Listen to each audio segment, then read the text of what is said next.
dengan saya Dr. Elini Siempu, masih di channel kami yaitu Global Gemogaku.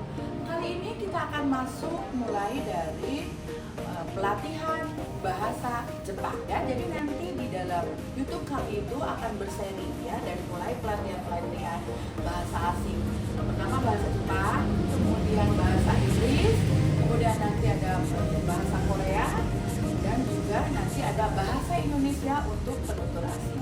Kita akan mulai dengan pelatihan bahasa Jepang. Yang pertama materinya adalah introduksi atau pengenalan awal tentang grammar atau tata bahasa Jepang. Ya, yang namanya bahasa itu memiliki apa yang disebut dengan jenis kata. Kemudian ada juga yang disebut dengan jabatan dalam kalimat. Ya, itu sangat universal di bahasa manapun. Kita berbicara tentang jenis kata di dalam bahasa Jepang. Pertama ada yang disebut dengan kata benda. Itu kata benda sudah tahu ya apa itu kata benda ya. Contoh kalau dalam bahasa Jepang itu ada watashi, sensei, gatse. Nah itu adalah kata benda ya.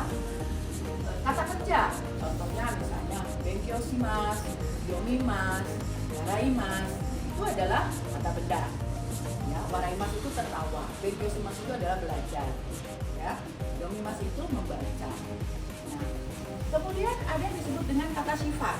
Nah, dalam kata sifat itu bahasa Jepang dibagi dua.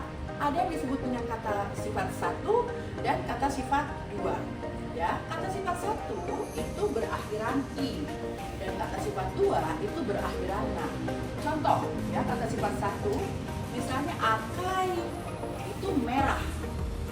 Kemudian kalau kata sifat 2-nya kireina itu walaupun kirei ini berakhiran i, tapi sebenarnya dia akhirannya adalah na, yaitu kireina ya, cantik. Ini adalah kata sifatnya. Kenapa saya harus jelaskan ini? Karena nanti kata sifat ini memiliki perubahan bentuk ketika dia negatif, ketika dia positif, ketika dia saat ini, ataupun ketika dia lampau. Tapi bahasa Jepang tidak mengenal gender atau tidak mengenal plural atau singular, ya. Nah, kemudian kata keterangan, ya, seperti judulnya bahwa dia adalah kata keterangan. Kata keterangan ini biasanya menerangkan bagaimana sebuah kondisi, sebuah pekerjaan dilakukan. Contoh, isokenmei, ya, isokenmei ini artinya sungguh-sungguh.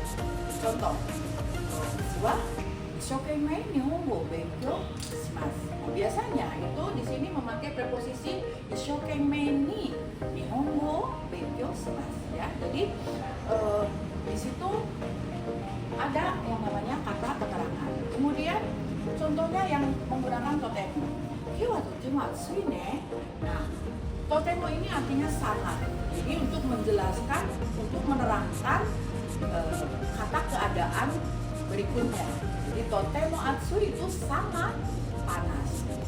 Kemudian juga ada yang disebut dengan kata penghubung.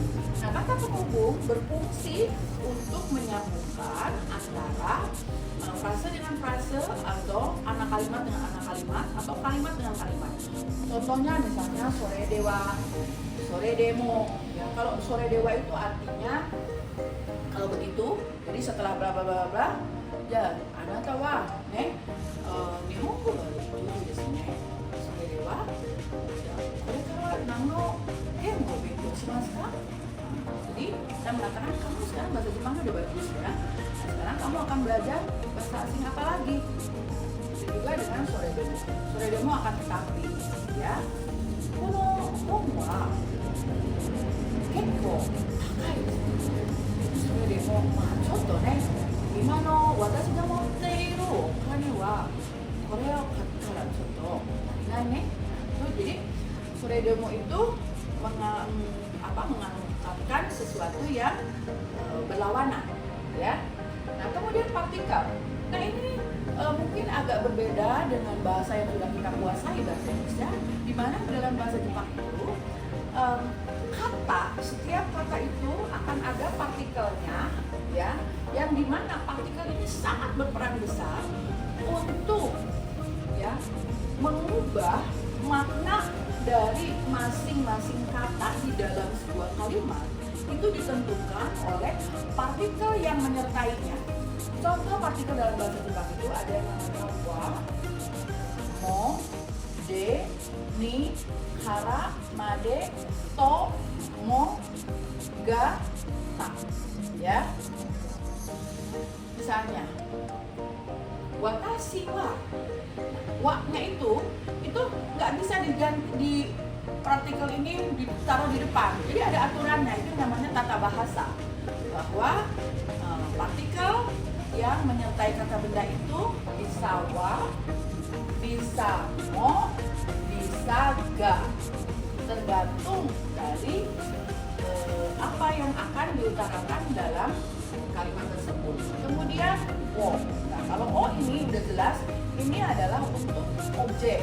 Misalnya gohang o tabemasu. Nah, o-nya itu partikel walaupun diucapkan o, tapi ditulis dengan wo. Ya. Kemudian kalau d ini biasanya untuk menyatakan tempat, ya, atau bahan atau ingredient yang digunakan. Ya. Kemudian ni, ya, ni ini bisa untuk waktu, ya, bisa juga ini untuk menyatakan tujuan. Kemudian hara ini dari, made ini sampai, ya, to ini artinya dan, mo ini artinya juga, ka ini biasanya partikel untuk menanyakan. Misalnya, anata wa gakusei desu ka? Nah, ka-nya itu adalah partikel. Kalau enggak, ini nanti akan dijelaskan lebih lanjut karena masing-masing enggak ini biasanya menyertai dengan subjek, yaitu ada watashi wa, ada watashi ga. Nanti itu ada di dalam pelajaran tata bahasa, pelajaran grammar berikutnya. Kemudian saya akan jelaskan tentang urutan kata. Ya, urutan kata itu kita mengenal namanya itu frase, ya.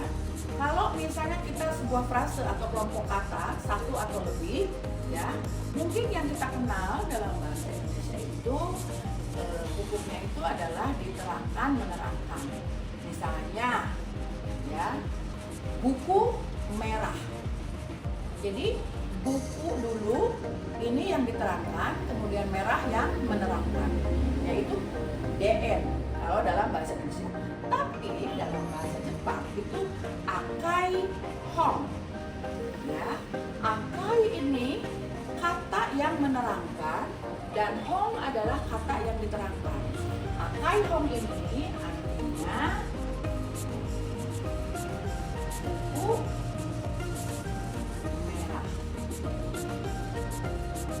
ya. Jadi ini adalah bahasa Jepang, ini adalah bahasa Indonesia. Perhatikan, hong ini adalah buku, akai ini adalah merah. Ya, ini dalam bahasa Jepang itu merah dulu baru buku, akai hong. Tapi dalam bahasa Indonesia buku merah, bukunya dulu yang diterangkan, kemudian yang menerangkannya. Jadi bahasa Indonesia, bahasa Jepang itu MD, menerangkan dulu baru yang menerangkan. Ya. Kemudian mengenai kalimat, ya. Kalimat kita melihat kalau di dalam pola urutan sebuah kalimat itu kan terdiri dari subjek, predikat, objek. Itu yang kita kenal dalam bahasa Indonesia. Contohnya misalnya, saya makan nasi. Saya adalah subjek, makan adalah predikat, kata kerjanya, objeknya adalah nasi. Ya. Tapi dalam bahasa Jepang, predikat itu selalu berada di ujung kalimat. Contoh, ya, misalnya kita di sini ada subjeknya watashi, ya, kemudian objeknya nihongo, kemudian predikatnya benkyou shimasu. Jadi watashi wa nihongo o benkyou shimasu. predikat itu selalu berada di akhir. Dan dari masing-masing setelah kata, perhatikan di situ ada yang namanya partikel, ya. Jadi watashi wa, pakai partikelnya wa. Kemudian nihongo, o-nya ini adalah partikel untuk objeknya o. Dan benkyo shimasu itu adalah predikatnya. Ya. Kemudian predikat. Tentu kita mengenal juga tata bahasa atau misalnya jabatan kata di dalam kalimat, memiliki jabatannya di dalam kalimat ketika kita bertutur, ya. Jadi kita mengenal istilahnya itu ada yang disebut dengan subjek, ada yang predikat, ada objek. Nah, kemudian tadi ada lagi beberapa yaitu kata keterangan atau kata penghubung, ya. Atau di dalam bahasa Jepang ada yang disebut dengan partikel, ya. Nah, di dalam bahasa Jepang yang bisa berfungsi sebagai predikat itu bisa kata benda, bisa kata sifat, bisa kata kerja. Nah, kata sifatnya tentu saja seperti yang tadi saya sudah jelaskan, itu ada yang kata sifat 1 dan kata sifat 2. Ini bisa berfungsi sebagai predikat dalam sebuah kalimat. Contoh predikat yang dimana dia adalah, kalau di dalam jenis katanya dia adalah kata benda, ya. Contoh pola kalimat watashi wa sensei desu. Jadi watashi wa, saya, sensei, ini adalah predikatnya. Jadi kalimat ini mengandung subjek dan predikat, mana predikatnya adalah kata benda, yaitu sensei desu, ya. Nah, kemudian yang kedua yang berfungsi sebagai predikat bisa juga adalah kata sifat, ya. Contoh misalnya nihongo wa yasashi desu atau nihongo ga yasashi desu, ya. Bedanya apa? Nanti kita lihat, ya. Nah, kemudian subjek, ya, itu yang namanya subjek itu tidak selalu harus pelaku. Intinya yang disebut subjek itu adalah topik utama dari kalimat tersebut. Ini misalnya, ya, kalau yang jadi topiknya kita sedang benar-benar membicarakan bahwa bahasa Jepang ini mudah, maka kita bisa ganti dengan nihongo ga yasashi desu, ya. Karena apa? Karena di situ kita ada punya maksud dari tuturan kita itu, kita tidak sedang membicarakan yang lain, kita hanya fokus tentang nihongo, bahwa nihongo itu yasashi desu. Yasashi itu mudah, gampang, ya.